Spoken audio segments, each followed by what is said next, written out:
some people do have just the one fibroid. Some people may have multiple fibroids. Some people with one fibroid may not experience some people, even multiple fibroids, may not even experience symptoms. So they range in size also, and they can be single or multiple.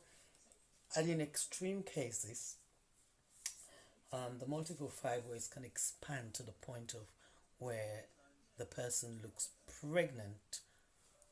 My fibroid has been described as 22 weeks of gestation in the past. So you might think, oh, she's put on weight. And it's not weight, it's the fibroids that is causing someone to look fat and pregnant at the same time. So sometimes it happens in extreme cases. It can be even full-time pregnancy. You will see the person and you think the person is pregnant. On and on and on. Eventually, you kind of like left wondering and noticing that, oh, this is not a pregnancy. What is it? In other cases, people can go on not even noticing that they have fibroids. It can go undetected. And then you've got the other thing that one has to note here is that fibroids, they're non-cancer growths. Even though there's a myth with some people to say, oh, they had fibroids and this is how they develop blah blah blah, the C word. It's not really true. It is non-cancerous and it's a growth. The only thing is it affects your menstrual cycle and it affects pregnancies in extreme cases again, where it can affect the pregnancies because, like, for example, where I had it inside the uterus, and this can be the reason why sometimes women find it difficult to conceive. So fibroids can affect every race, you have to remember that, but it is more prevalent among black and Asian, and a small minority of European women, or Caucasian, should I say, for a better word to choose. So in certain black cultures, this is another thing that is making me talk about this. In certain black cultures, it is frowned upon. What I mean by that is that people don't talk about it. They don't want to talk about it. They think it's a taboo subject. You should not talk about it. For what reason should a woman feel less of a woman and not be able to talk about it? I don't understand that. That mentality actually baffled me, whereby I thought to myself, the man came from a woman, right? Did he know what the mother went through to have him? No. So this is why we need to talk. We need to talk for people to know. In as much as people say, oh, a lot of black people are dealing with fibroids quietly. Why should they deal with it quietly? Why do they have to deal with it quietly? Why do they have to? Why not talk about it so that you help other people? There are certain things that we do. For example, now, the surgery that I had that left me in pain and I will get to that. Why should I not share that? Why should I not share that? Why should people not talk? Why is it a taboo subject? It's not. Not in my book, not in my vocabulary. I'm going to talk. If you don't want to hear it, goodbye. But I'm going to talk about it. Alright? I'm a woman. Everyone comes from a woman. A man comes from a woman comes from a woman. So, women, we are the ones that carry the babies, not the men. So why should you not talk?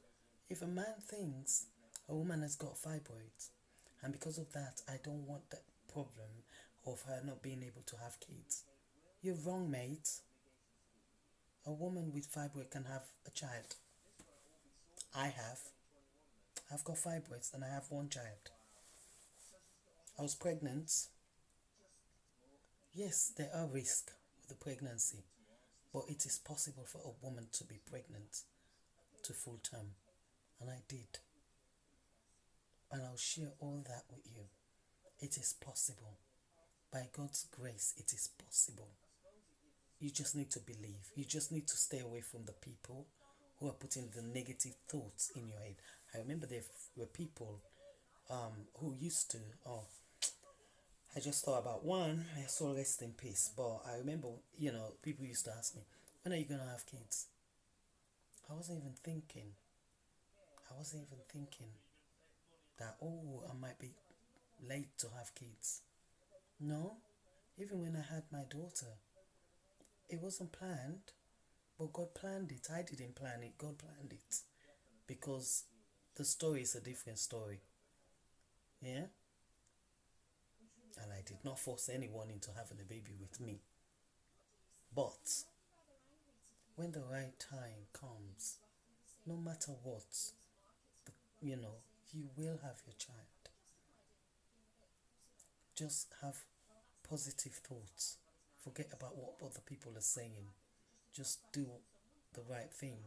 This is why I want to bring this to people about sometimes the choices we make in the things we eat, how we sleep, what time we go to bed, when we wake up.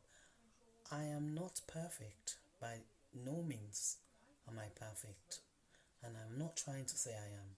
I'm just trying to share some of what I have been through with fibroids. So I just want you to know that.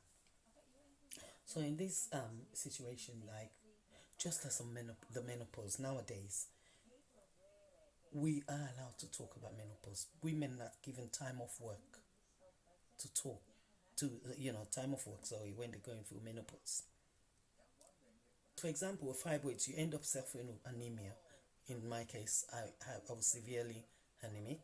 I was diagnosed as being severely anemic for a long time, which up till now I still should be receiving the iron infusion, but I'm trying with food to regulate everything.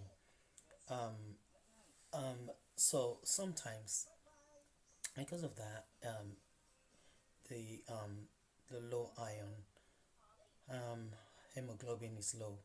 There's several side effects to that, and so it becomes like because you end up with joint pain and all these other things, you begin to get so many different kind of diagnoses and stuff. I want you to know so many things about UFE, uterine fibroid embolization. That is the main one that I want people to be aware of. I was like, oh wow, it's good when they explained it to me. But my God, when I'm gonna show you some things that happened to me, you will not believe what they did to me with the UFE procedure. I nearly died. I don't know. It is only by God's grace I'm here today. I nearly died. That's all I can say. I ended up with what you call buttock necrosis. So if there's anyone out there who has had a UFE and your UFE has caused you some other problem whereby you ended up with pain somewhere else on your body, please get it checked out in the hospital and keep going and going, because I went several times from May to July before I got it debrided, got it out, the dead tissue. That is to come. Thank you for watching, and please don't forget to subscribe.